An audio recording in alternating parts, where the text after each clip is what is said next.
chào trên xinh xinh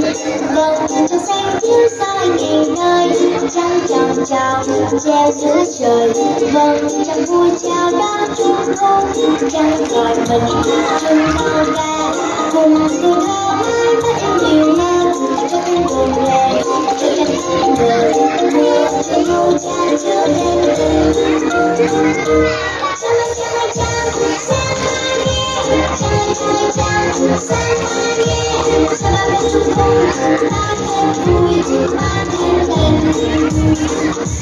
đi về thành đêm hôm xưa vầng trăng bao có rừng nghe có trên đùi mê mông này bao trời xanh lên xanh trăng mong một ngày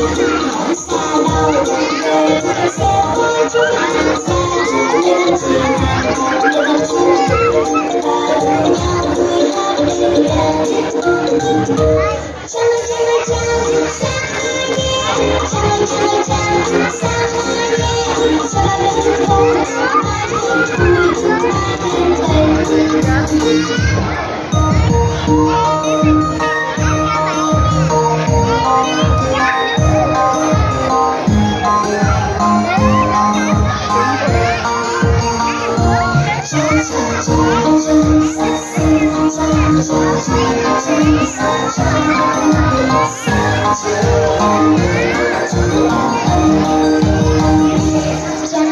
trăng trăng xinh xinh vầng trăng xanh chiếu soi nhìn nơi trăng chào treo giữa trời vầng trăng vui chào đón trung thu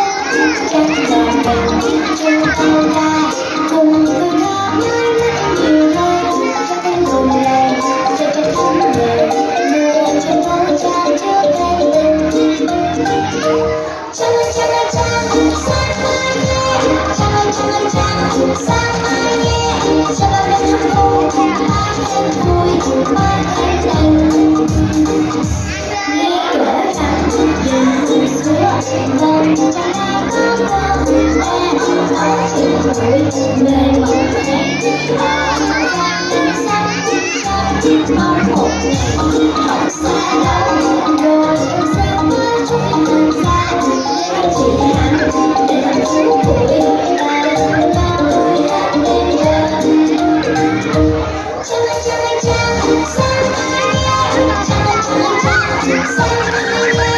cho bao đêm trung thu mãi thêm vui mãi thêm tình